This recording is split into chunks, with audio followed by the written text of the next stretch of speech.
안녕하십니까. 오늘은 네 번째 중단원 자산관리와 금융생활이라고 하는 중단원을 들어갈 거고요. 소단원 다양한 금융자산과 합리적인 자산관리 들어가도록 하겠습니다. 학습 목표부터 보도록 하겠습니다. 첫 번째, 자산을 금융자산과 실물자산을 구분하고 각 자산의 특징을 파악할 수 있다. 두 번째, 합리적 자산 관리의 원칙인 안전성, 수익성, 유동성과 분산 투자 방식의 장단점을 설명할 수 있다. 이렇게 두 가지입니다. 두 가지 학습 목표에 맞게 내용이 진행될 예정입니다. 다양한 금융자산과 합리적인 자산 관리입니다. 네, 도입 활동이 나와 있는데요. 자산 관리를 위한 재무 설계가 나와 있습니다. 재무 설계에 대해서는 두 번째 소단원에 좀 더 자세하게 나올 예정입니다. 일단 간단하게 살펴보면 목표를 설정해서 나의 경제적 상태를 확인을 하고 그 다음에 그걸 어떻게 달성할 건지 방법을 생각하면서 그 계획을 실행하기 위한 필요한 행동, 이렇게 나와 있습니다. 네, 요거를 원래는 짝과 바꿔서 한번 느낀 점을 써보라고 하는데요. 네, 이런 식으로 일단은 써볼 수가 있겠죠. 여러분들은 이걸 보면서 어떤 생각이 듭니까? 네.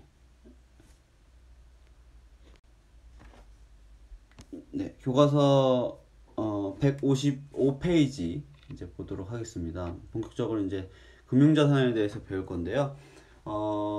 일단 금융이라고 하는 것과 자산이라고 하는 뜻을 좀 살펴볼까요? 금융은 여러분도 많이 봤지만 이게 무슨 뜻인지 정확히 알아본 적이 없죠? 금융은 줄임말입니다. 자금의 융통이라고 하는 말의 줄임말이에요. 그러니까 돈을 한마디로 빌린다는 얘기예요. 돈을 빌리는 행위를 의미하는데요.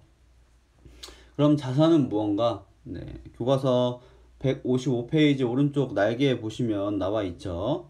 개인이나 단체가 보유한 경제적 가치가 있는 유무형의 재산을 의미합니다. 그래서 현금도 당연히 자산에 들어가고요. 이제 우리가 배울 예금, 주식, 채권 같은 금융자산도 들어가고요.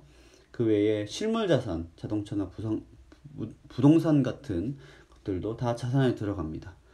자, 그러면 그 가운데 금융자산만을 우리가 이제 살펴볼 건데요. 대표적으로 예적금, 예금과 적금, 그리고 주식과 채권에 대해서 좀 알아보고요. 그 외에 기타 금융자산들도 있거든요. 그것도 좀 설명을 드리겠습니다. 네, 먼저 예금과 적금에 대해서 좀 살펴보면요. 예금과 적금은 비슷하지만 조금 개념상의 차이는 있습니다. 예금은 목돈을 일정 기간 은행에 예치하여 만기일에 원금과 이자를 받는 금융상품입니다. 여러분도 혹시 예금을 갖고 계신가요? 네. 돈을 현금으로 들고 다니기 요즘은 힘드니까 은행에 예금의 형식으로 이제 넣어놓고요. 그리고 그것을 체크카드로 연결을 해서 쓰는 경우가 많이 있죠. 요즘은 현금을 많이 안 쓰는 시대라서. 근데 이제 예금에 이자를 그렇게 생각하지는 않아요. 왜냐하면 요즘 워낙 금리가 낮은 시대라서요. 이자가 얼마 되지 않습니다. 1%도 될까 말까요. 그렇죠? 네, 그래서 근데 어쨌든 예금이라는 것도 돈을 은행에 맡겨놓고 만기일이 정해져 있습니다. 이때 이자를 받는 금융 상품인데요. 그럼 적금은 뭐냐? 적금은 계약 기간이 있습니다. 언제부터 언제까지 내가 적금을 하겠다라고 계약을 하고요. 일정한 금액을 여러 번 납입을 합니다. 보통은 한 달에 한 번씩 납입하는 경우가 많죠. 그리고 만기가 되면 계약 기간이 끝나면 그거에 해당하는 원금은 당연히 받고요. 이자까지 받는 금융 상품입니다. 적금은 근데 웬만하면 이 기간 동안에 돈을 인출을 할 수 없도록 계약하는 경우가 많죠. 그래서 돈을 모으기 위해서 적금을 하고요. 예금보다는 조금 조건이 있기 때문에 이자가 조금 더 높은 경우가 많이 있습니다. 네, 그래서 다른 금융상품에 투자를 하지 않고 안정적으로 안전하게 돈을 모으기 위해서 적금을 활용하는 경우가 많죠. 예금과 적금은 가장 기본적인 금융 이제 자산입니다. 은행의 입장에서도 이렇게 꼬박꼬박 돈을 집어넣는 사람이 있으면 또 돈을 인출하지 않는다면 이 돈을 또 대출을 통해서 은행 업무를 하는 거죠. 이제 예금과 적금, 대출 업무가 은행의 주 업무입니다. 그 수수를 통해서 은행이 돈을 버는 건데요. 예금자 보호제도를 통해서 보호받기 때문에 굉장히 안정적입니다. 예금자 보호제도는 155페이지에 나와 있죠. 1인당 최대 5천만 원까지 돌려줄 수 있도록 하는 제도예요.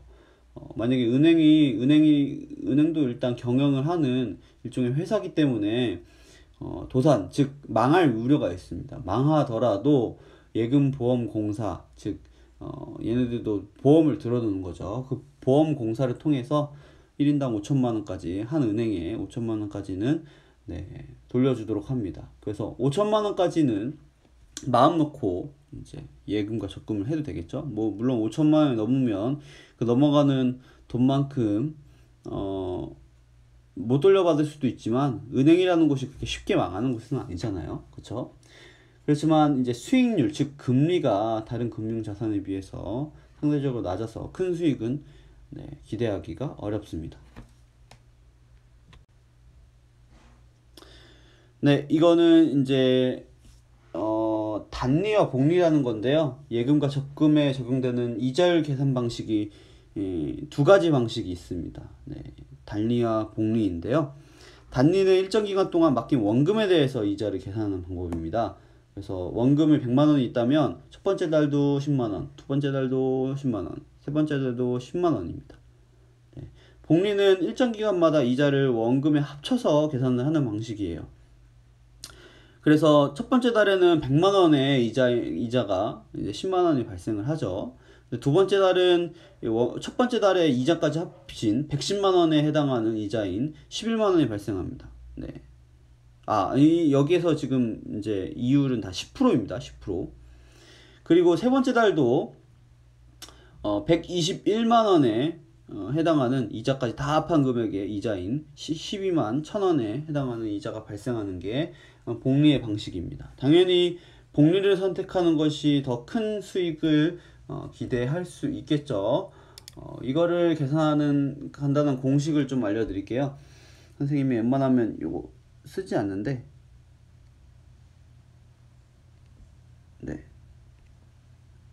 자, 총액이 S라고 치면요, 여기에 단리를 계산하는 방법은 원금의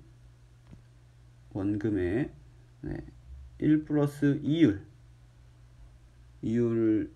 R이라고 할게요.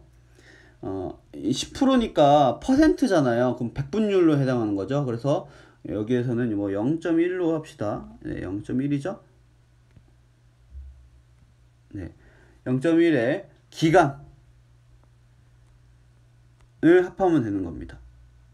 그렇죠? 그래서 첫 번째 달은 1이겠고, 두 번째 달은 2겠고, 세 번째 달은 3이겠죠? 이게 단리를 계산하는 방법이에요. 이거 원입니다. 원금에. 자, 근데 복리는 어떻게 계산을 하냐면요, 이 원금에 이자가 어떻게 붙냐면, 자, 1 플러스 R은 똑같습니다.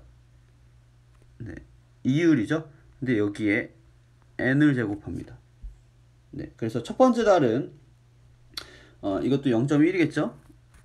이율 뒤에 이제 나와 있는 걸로 치면요. 그러면 1.1 곱하기 1제곱이 첫 번째 달이고, 1.1 곱하기 이 n을 2승, 그러니까 2제곱을 하면 두 번째 달에 이제 이율이, 그러니까 그 이자가 나오는 거죠. 거기에 원금을 곱하면 이 S는 원리금, 즉 원금과 이자를 합한 금액입니다. 이런 식으로 계산을 할 수 있으니까 보시고요. 그러니까 복리 계산 방식은 여러분들이 등비수열 여러분 혹시 배우셨나요? 공비가 이율인 등비수열로 여러분들 보시면 되겠고요. 이렇게 쉽게 계산을 할 수가 있습니다. 자, 예적금을 받고요. 그 다음에 주식을 좀 보도록 합시다. 네, 주식은 주식회사라고 하는 방식의 회사가 있습니다. 회사가 여러 가지 종류의 회사가 있는데 그 중에 주식회사라고 하는 회사가 자금을 마련하기 위해서, 즉 투자를 받기 위해서 투자자들로부터 돈을 받고 발행하는 증서인데요. 이 증서를 가지면 회사의 지분을 갖는다라고 할 수 있습니다. 그러니까 이런 거예요.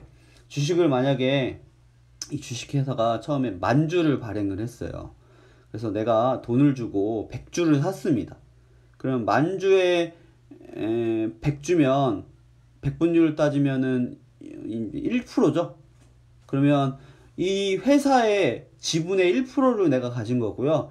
회사의 뭐 일종의 소유권을 1% 가져, 이 경영권을 1% 가졌다라고 볼 수 있습니다. 내가 1%만큼 이 회사의 주인이에요. 그래서 주식회사가 수익을 내게 되면 그 주주들이 소유한 주식에 비례해서 이익을 나누어 가질 권리가 생깁니다. 그러니까 이 회사의 매출이 뭐 순매출로 따져야 되겠죠. 순매출이 100억이 났다. 그러면 나는 1억을 가질 수 있는 거예요. 물론 이렇게 순매출을 곧바로 이렇게 주지는 않고요. 뭐 주주총회를 통해서 얼마치를 이제 배당금으로 나누겠습니다를 결정한 다음에 이렇게 하겠지만 어쨌든 배당금을 받을 수 있다는 겁니다.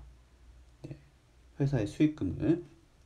그리고 여러분들 근데 사실 주식을 생각을 하면 이 주식을 사고 파는, 주식시장에서 사고 파는 것을 생각을 하죠.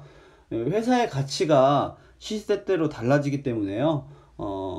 가치 있다고 평가를 하면 주식시장에서 해당 주식의 가격이 올라가고 주주는 이 주식을 팔아서 매매 차익, 시세 차익을 얻을 수 있습니다. 그래서 주식을 통해서 우리가 돈을 버는 방식은 두 가지가 있다는 거 기억하시면 될 것 같아요. 매매 차익, 그 다음에 배당금. 네, 그래서 근데 이제 주식이라는 것이 가격이 시시각각 변하죠. 그래서 비싸게 주고 샀는데 이게 값이 떨어지는 경우가 더 많습니다. 그래서 굉장히 조심해야 되는 거. 그래서 단기 차익으로는 뭐 이런 주식을 사고 파는 매매 차익을 생각할 수 있는데요. 조금 우량한 기업의 경우에는 그 회사의 주식을 많이 사서 배당금을 받는 방식으로 이제 자신의 이 계획을, 금융자산에 대한 계획을 계산을 해도 됩니다. 자, 마지막으로 채권을 보겠습니다. 채권은 정부나 은행, 기업 등이 미래에 일정한 이자를 지급할 것을 약속을 하고 돈을 빌린 후에 제공하는 증서예요. 그러니까 돈을 나중에 줄게 하고서는 요걸로 돈 대신 써 라고 하면서 주는 게 채권입니다. 그래서 채권을 보유하면 일정한 기간 후에 약속한 이자를 받을 수 있고요. 현금이 급히 필요하면 이걸 채권 시장에 갖다 팔 수도 있습니다. 돈의 성질을 갖고 있다고 볼 수 있죠.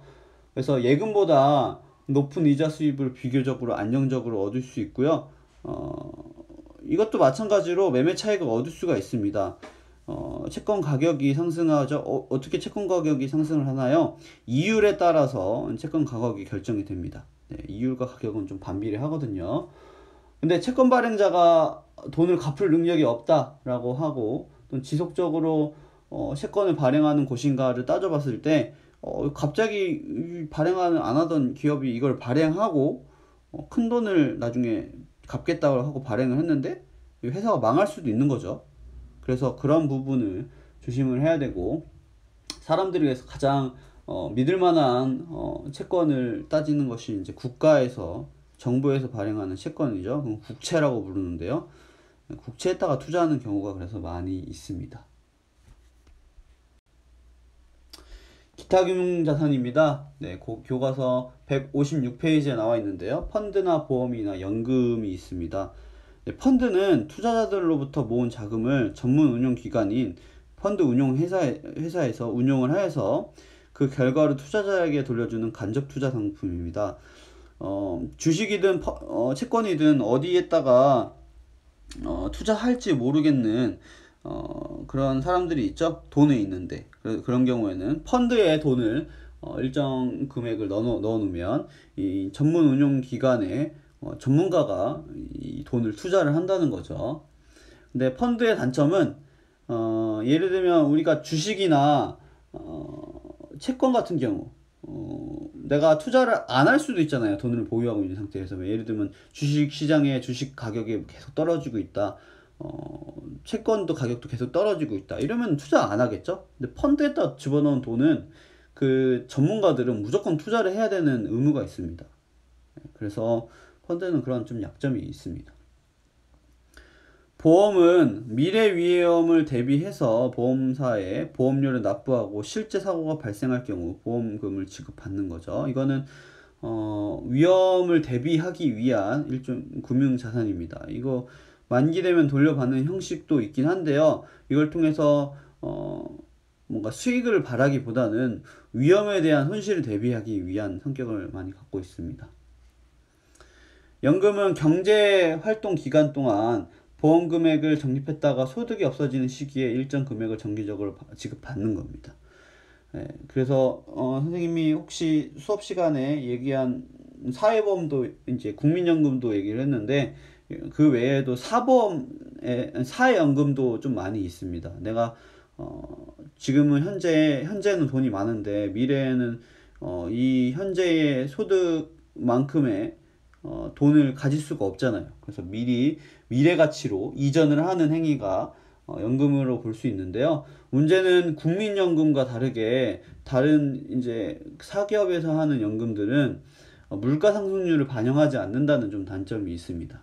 그래서 잘 생각을 해서 연금 금액을 너무 많이 붓지 않고 이렇게 하는 것도 좀 필요하겠죠.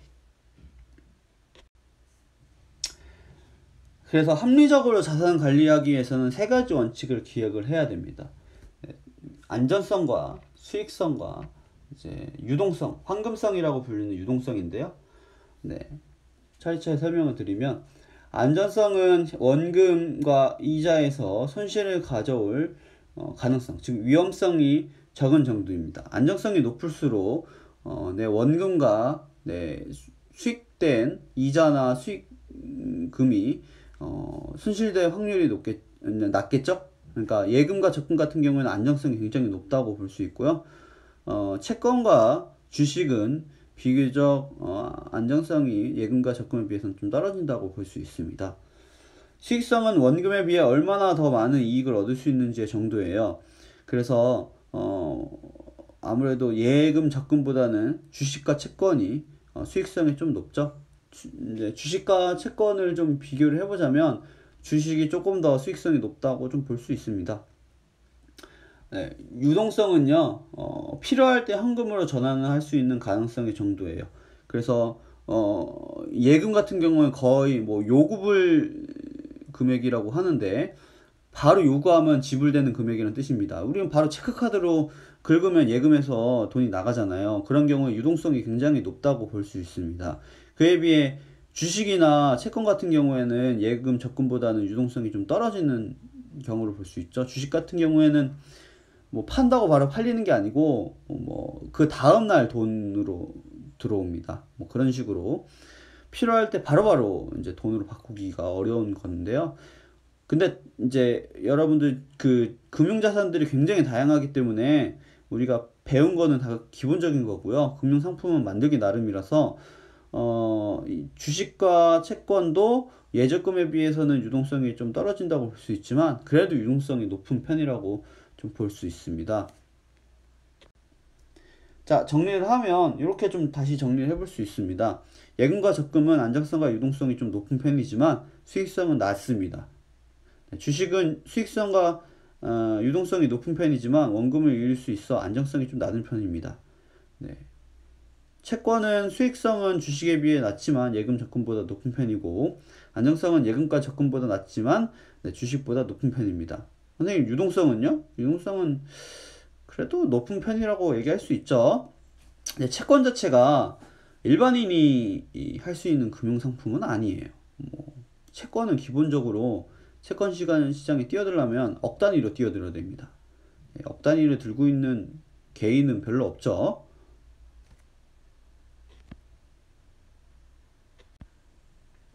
그래서 합리적으로 자산을 관리하는 요령은 안정성과 수익성과 유동성을 고려해서 자신의 목표와 성향에 맞는 금융상품에 투자하면 됩니다. 좀 안정적으로 하고 싶다. 그럼 예적금에 좀 많이 투자를 하겠죠. 좀 난 수익성을 노리겠다. 그럼 주식과 채권 시장을 좀 노릴 겁니다.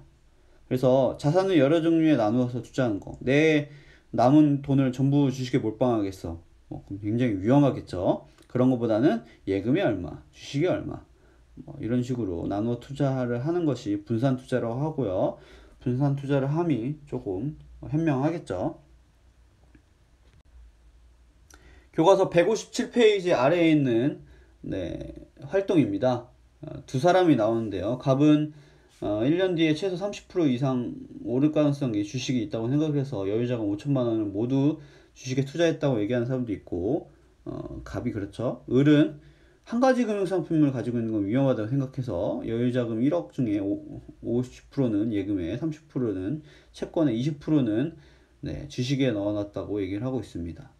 근데 채권을 저렇게 30%, 1억에 30%면 3천만 원이죠. 3천만 원만 늘 수 없습니다. 보통은 기본 단위가 억이기 때문에. 근데 그 예시로 그렇게 든 겁니다. 자, 그러면 갑과 을의 투자 방식을 자산관리의 세 가지 원칙을 적용해서 한번 평가를 해볼까요? 여러분들 한번 적어보시기 바랍니다.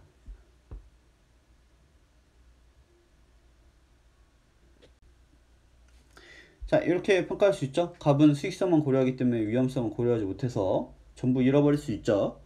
을은 안정성을 초점을 두어서 나눠 투입했기 때문에 조금 수익성이 높다고 평가하는 지식에 가장 또 적은 금액을 투입을 했고요. 그래서 안정성과 유동성을 높이 평가를 해서 예금에 가장 많은 금액을 투입했다고 볼 수 있습니다. 자, 그러면 갑과 을 중에 다음 글이라고 하는 거는 그 교과서 157페이지에 나와 있죠. 포트폴리오 투자에 대한 내용이 나와 있는데요. 이제 여러 종류로 나누어 관리를 하는 걸 의미하죠. 그러면 이 투자 방식을 한 사람은 누구이며 이 투자 방식의 장단점은 뭘까요? 자, 당연히 을이겠죠. 이런 투자 방식으로 위험을 최대한 회피하면서 수익을 포기하지 않을 수 있는 장점을 가지고 있습니다. 그래서 모든 상품이 동시에 가치가 하락하는 경우는 드물기 때문이죠. 그런 경우는 나라 전체 경제가 어지러운 경우는 그럴 수 있습니다만 보통 그런 경우는 별로 없습니다. 자, 문제를 한번 먼저 풀어보시기 바랍니다.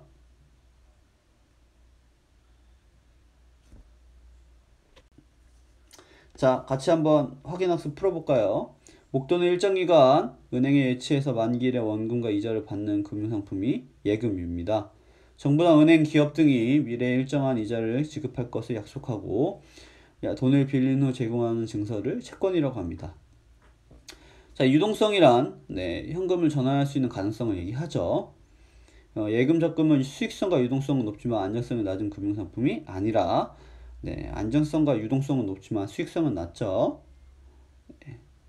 지금 나온 설명에 이제 해당하는 금융상품은 주식에 가까운 것 같습니다. 자산을 잘 관리하려면 안정성과 수익성 균형을 이루도록 한 가지 금융상품에 투자하는 것이 바람직하지 않고 여러 금융상품에 분산 투자하는 것이 바람직하죠. 자, 자산관리와 금융생활 중에 이제 합리적으로 어떻게 자산관리를 하는지 제 금융사품과 한번 살펴봤는데요. 다음 시간 이제 생애주기와 금융생활을 설계를 직접 해보는 시간을 가져보도록 하겠습니다. 다음 시간이 마지막 소단원이네요. 5단원에 수고하셨습니다.